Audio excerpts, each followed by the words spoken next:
हम लोग types of data study कर रहे हैं, तो टाइप्स ऑफ डाटा में हम लोगों ने वेरिएबल्स को स्टडी कर दिया। अब उसके बाद टाइप्स ऑफ डाटा में ही डाटा दो तरह का होता है, एक प्राइमरी डाटा हो सकता है और दूसरा सेकेंडरी सेकेंडरी डाटा डाटा। हो सकता है। Primary data and secondary data. Secondary. Okay. अब प्राइमरी डाटा क्या है और सेकेंडरी डाटा क्या है, हम ये चीज देखते हैं।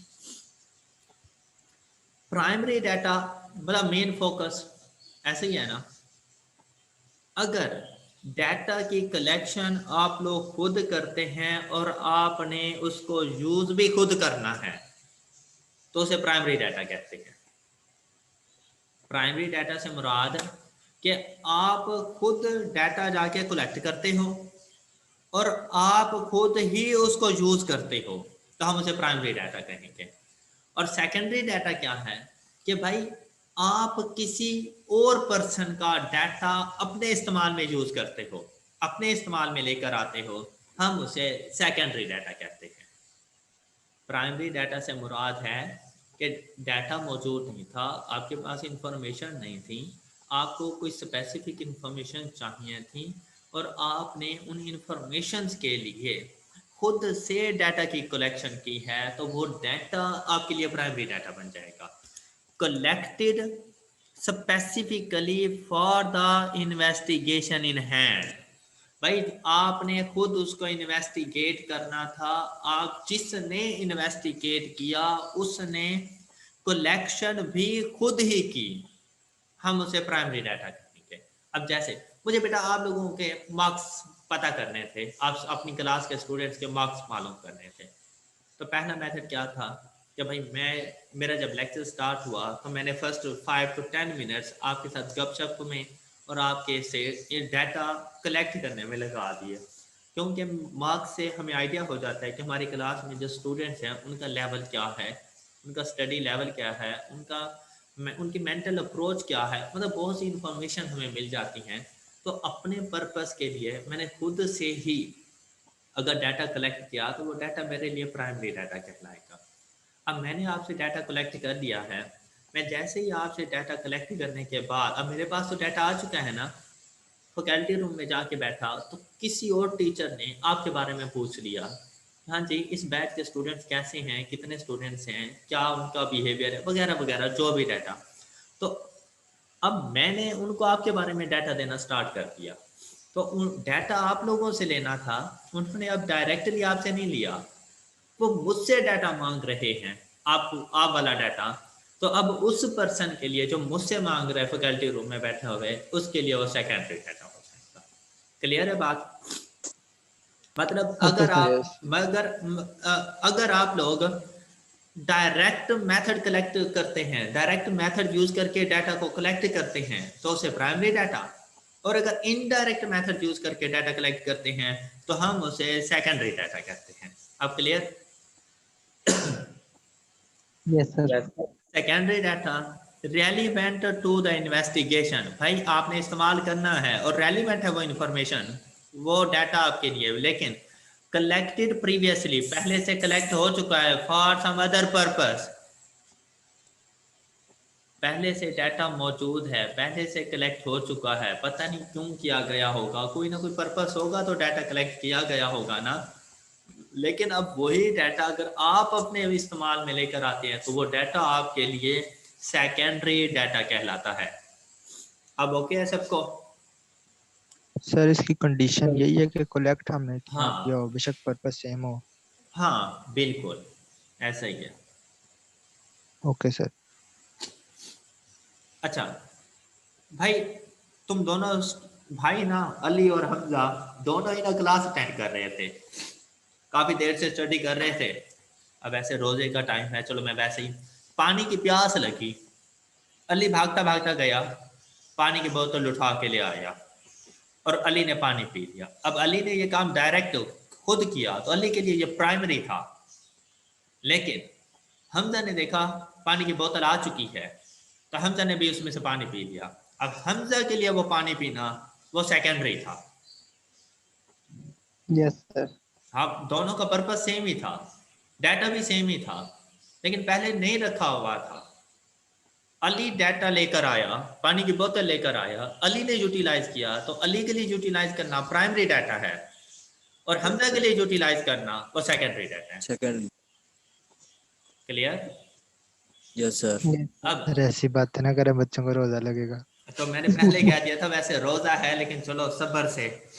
अच्छा, अब Yes, यहाँ sir. पर ना एक छोटी सी और एक्सेप्शन भी हैं कि डायरेक्ट कलेक्शन प्राइमरी डाटा कहलाता है, लेकिन डायरेक्ट कलेक्शन से मुराद हरगिज ये नहीं कि भाई वो काम आप खुद करो, वो काम आप अपने असिस्टेंट से भी करवा सकते हैं, वो काम आप अपने असिस्टेंट से भी करवा सकते हैं।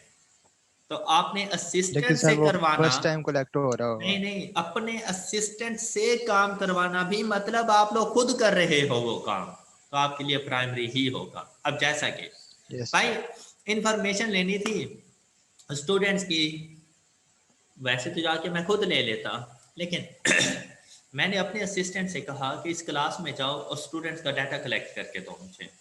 अब मैं उसे इंस्ट्रक्शन दे रहा हूँ, मैं उसे इंस्ट्रक्शन देने के बाद भेज रहा हूँ, तब जाके वो डाटा कलेक्ट कर रहे हैं, तो बेटा वो डाटा अभी भी मेरे लिए प्राइमरी डाटा ही है, क्योंकि मैंने उसे इंस्ट्रक्शन दी और फिर जाके डाटा कलेक्ट हुआ है और उसने मेरे मुताबिक डाटा कलेक्ट किया है। मैं इंस्ट्रक्शन ना देता तो फिर वो डाटा मेरे लिए प्राइमरी डाटा ना होता। डन? सर मींस के प्राइमरी अब ऐसा होगा जो कि फर्स्ट टाइम कलेक्ट कर रहे हैं हम। हाँ बिल्कुल ऐसा ही है। अब इसकी best example, government of Pakistan मरदमशुमारी करवाने लगी, सेंसिस करवाने लगी, तो गवर्नमेंट तो करवा सकती है ना सेंसिस, मतलब सेंसिस मरदमशुमारी से मुराद है घर घर की इंफॉर्मेशन गवर्नमेंट के पास होनी चाहिए। यस क्या सर। क्या बेटा गवर्नमेंट खुद आपके पास चल के आती है? No no sir. सर। तो गवर्नमेंट के रिप्रेजेंटेटिव आया करते हैं, उनके नुमाइंदे आया Yes, sir. करते हैं, ऐसे ही है ना। तो वो जितना भी डाटा कलेक्ट करके जाते हैं वो गवर्नमेंट के लिए प्राइमरी डाटा है, लेकिन गवर्नमेंट का डाटा जब आप लोग यूज करते हो, आपको पता चलता है पाकिस्तान की आबादी इतनी है, पाकिस्तान में इतने पढ़े लिखे लोग हैं, इतने अनपढ़ लोग हैं, इतने बेरोजगार हैं, इतनों के रोजगार लगे हुए हैं, पाकिस्तान में एवरेज इनकम इतनी है, तो ये कहाँ से पता चला है आपको?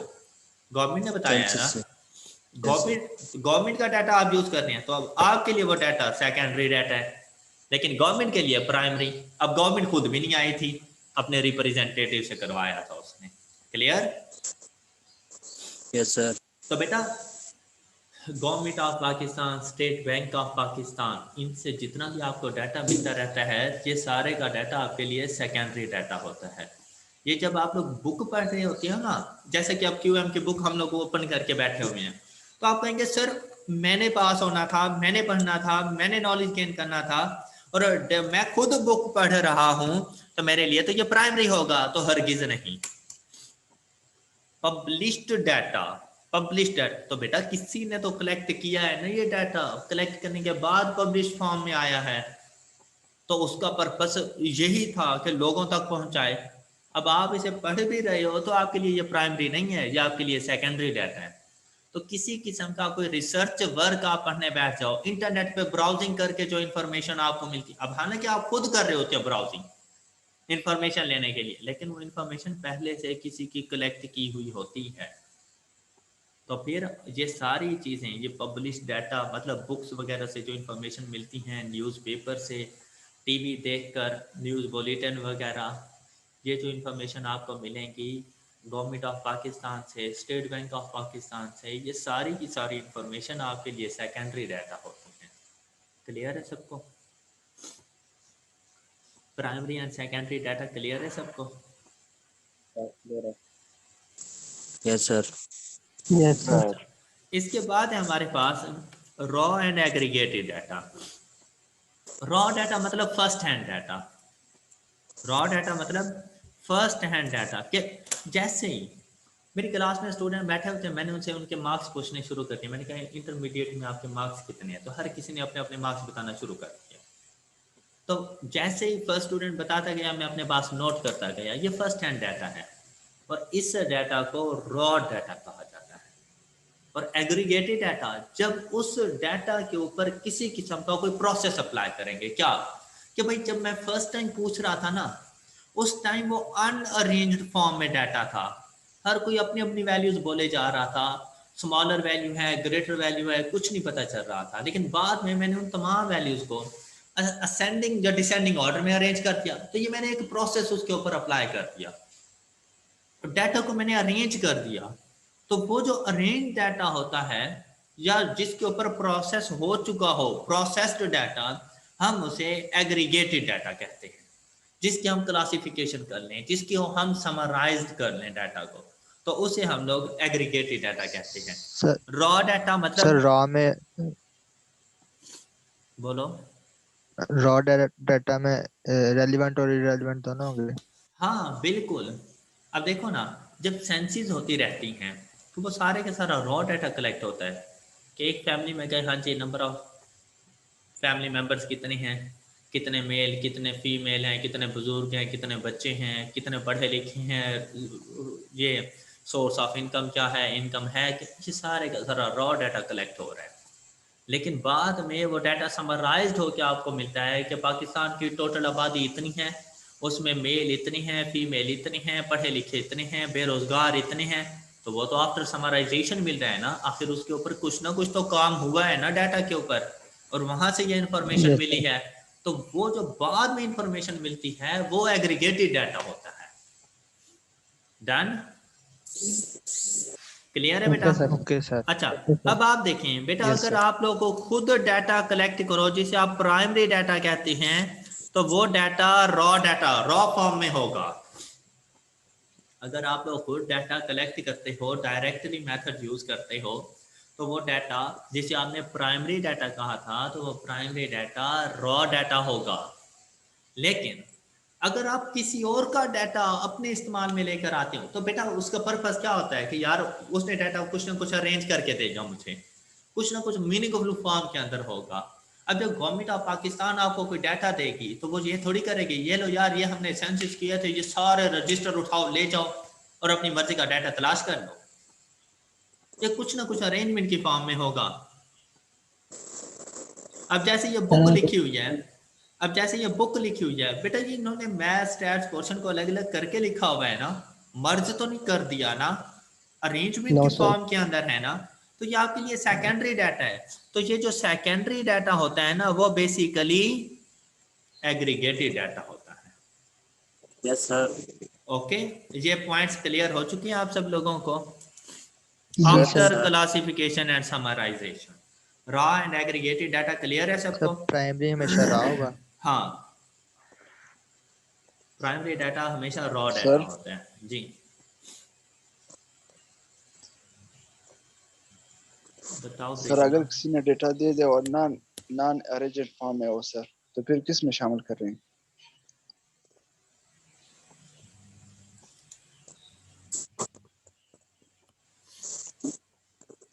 क्या प्रीतुल्ला, दोबारा पूछो।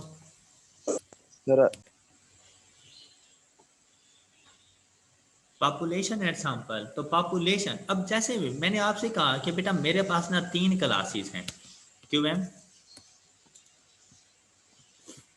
Intro to accounting and FR1।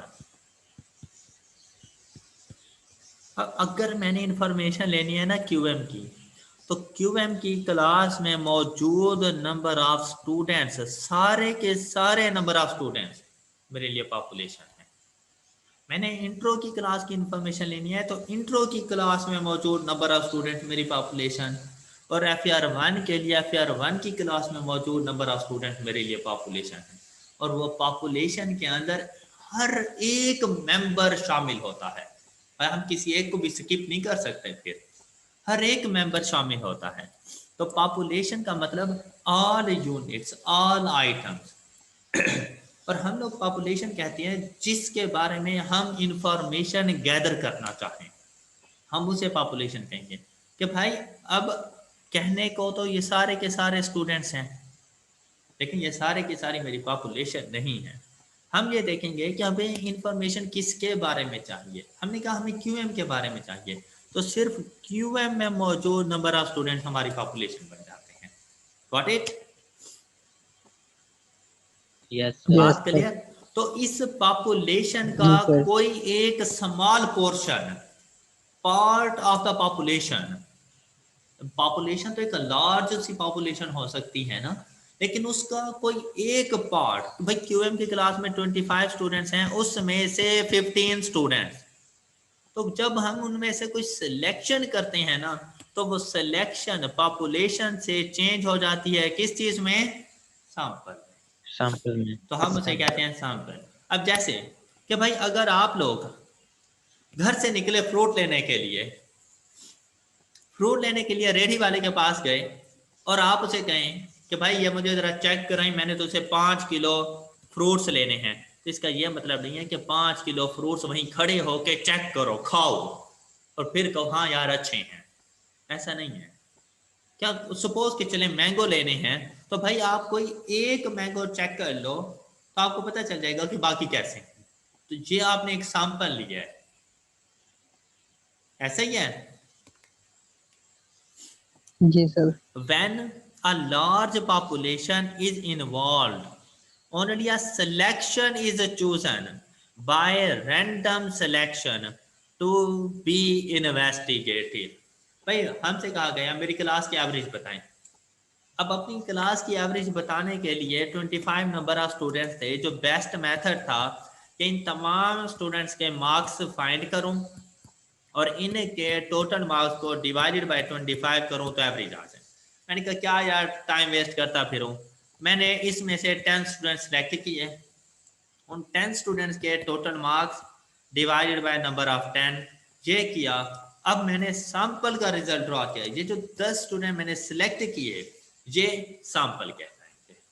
Okay, 25 population और जो सिलेक्शन वो सैंपल। नेक्स्ट अगर आप लोग देखें तो आपसे कहा गया है डाटा की कलेक्शन। तो डाटा की कलेक्शन के बहुत से मेथड हो सकते हैं। कौन सा? Postal questionnaires.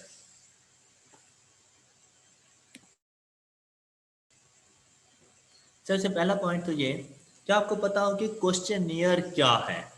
Questionnaire feedback form का पता है कि अगर आपसे क्लास में से क्लास का फीडबैक लेना हो कि भाई टीचर कैसा पढ़ाता है, सब्जेक्ट की समझ आती है नहीं आती, कॉलेज का एनवायरनमेंट कैसा है, इस तरह की बहुत सी क्वेश्चन, तो बेटा हम उसके लिए क्वेश्चनियर्स डिस्ट्रीब्यूट करते हैं। और क्वेश्चनियर्स क्या होता है बेटा? क्वेश्चनियर्स ना एक स्पेसिफिक एक पेज होता है जिसके ऊपर ना स्पेसिफिक क्वेश्चंस मेंशन्स होते हैं और तमाम पॉपुलेशन से वो सारे क्वेश्चंस करने होते हैं। जैसे स्टूडेंट के बारे में इंफॉर्मेशन चाहिए ना, फर्स्ट जो लेक्चर होता है वो इंट्रोडक्शन पे गुजर जाता है अक्सर टीचर्स का, तो क्या पूछ रहे होते हैं? हाँ जी अपना नाम बताएं, आपके मार्क्स क्या थे, आप कहाँ से हैं, और इस किस्म की चीज़ें, और हर स्टूडेंट से यही पूछना होता है। तो क्यों ना ये बेस्ट है कि आपने जितने क्वेश्चन पूछने हैं आप एक पेज पर वो सारे क्वेश्चन नोट कर लें और वो जो डॉक्यूमेंट है, वो जो पेज है, वो तमाम स्टूडेंट्स में डिस्ट्रीब्यूट करते हैं और वो अपना अपना यहाँ पर आंसर मेंशन करते हैं। तो इस डॉक्यूमेंट को क्वेश्चनियर कहा जाता है। क्लियर? Okay sir. अच्छा, अब इसके बाद नेशनल सेंसस, ये जो मरदमशुमारी होती है, आपको डाटा की कलेक्शन वहाँ से भी हो सकती है। पर्सनल इंटरव्यू, क्या आप डायरेक्ट जाके किसी से क्वेश्चनिंग स्टार्ट कर दें तो ये एक पर्सनल इंटरव्यू हो जाता है। टेलीफोनिक इंटरव्यू, किसी की कोई इंफॉर्मेशन चाहिए और वो आपके सामने नहीं बैठा हुआ, पर्सनल इंटरव्यू के आमने सामने।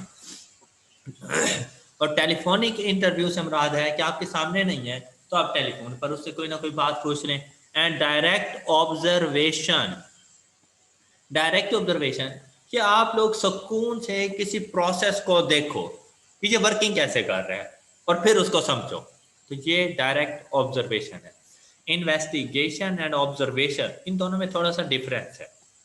इन्वेस्टिगेशन क्या आपने बोलकर पूछना है किसी भी प्रोसेस के बारे में, किसी से पूछकर अगर आप कोई नॉलेज गेन कर रहे हो तो ये इन्वेस्टिगेशन है कि आप किसी से क्वेश्चनिंग करो, वो आपको आंसरिंग करे और आपके नॉलेज में इंक्रीज आए, आपने इन्वेस्टिगेशन की। लेकिन ऑब्जर्वेशन कि आप गए कहीं पर जैसा कि किसी क्लास में जाओ और वहां पे सुकून से बैठकर ऑब्जर्व करो, देखो कि टीचर कैसा पढ़ा रहा है, उससे कोई क्वेश्चनिंग नहीं करनी, सिर्फ ऑब्जर्व करो कि वो पढ़ा कैसा रहा है और अपना फीडबैक दो। तो इसे डायरेक्ट ऑब्जर्वेशन कहते हैं। क्लियर? लेकिन अगर आप उससे पूछते हो कुछ ना कुछ तो फिर आप इन्वेस्टिगेट कर रहे होते हो। तो डाटा की कलेक्शन के बेटा बहुत से मेथड्स हमारे पास हो सकते हैं। डन? Okay sir. बेटा ये बाद में सैम्पलिंग की बात कर रहा है। Data is often collected by sampling a population with the object of drawing conclusion about the population from the sample. तो ये जो सैम्पलिंग का सिस्टम है ये हम लोगों ने जाके पढ़ना है चैप्टर 17 के अंदर। सैम्पलिंग को मजीद एक्सप्लेन किया जाएगा। और सैम्पलिंग से हम लोगों ने बस इस बात का ख्याल रखना है कि जो कंक्लूजन ड्रॉ किया जाता है वो कभी भी सैंपल के बारे में नहीं किया जाता। कंक्लूजन हमेशा पॉपुलेशन के बारे में होता है, कभी भी सैंपल के बारे में कंक्लूजन नहीं किया। ये अलग बात है, सैम्पलिंग को बेस जरूर बनाया जाता है सिर्फ अपने काम को जरा आसान करने के लिए।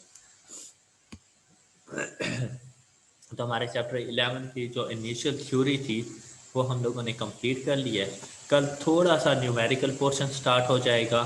तो ये जो न्यूमेरिकल पोर्शन कल हम लोग स्टार्ट करने वाले हैं ये पोर्शन हमें चैप्टर 12 के अंदर बहुत ज़्यादा हेल्प करेगा।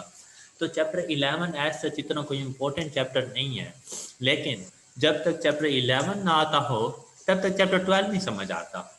तो हम लोग यहाँ पर ना पढ़े चैप्टर 11 रहे होंगे लेकिन चैप्टर 12 की बेस बना रहे होंगे। तो जब चैप्टर 12 में जाएंगे वहां पर सिर्फ फार्मूलाज बताने की जरूरत है, फिर डाटा की कन्वर्जन आपको खुद ही आ जाएगी, तो आप बहुत आसानी से सीख लेंगे। ओके बेटा, अब आपने अपनी बुक में से सिर्फ एक मर्तबा इसकी रीडिंग करनी है जितना हमने पढ़ा है। रट्टे लगाने की जरूरत नहीं है। जब क्वेश्चन सामने आएगा तो वो इजीली आपको समझ आ जाएंगे कि क्वेश्चन में क्या कह रहा है। तो सिर्फ एक मर्तबा रीडिंग करनी है, रट्टा लगा के याद करने की जरूरत नहीं है आप लोगों को। तो मैक्सिमम आपको कुछ 10 मिनट लग जाएंगे, 10 से 15 मिनट कर लेंगे। Yes sir. Okay sir. चल यस सर।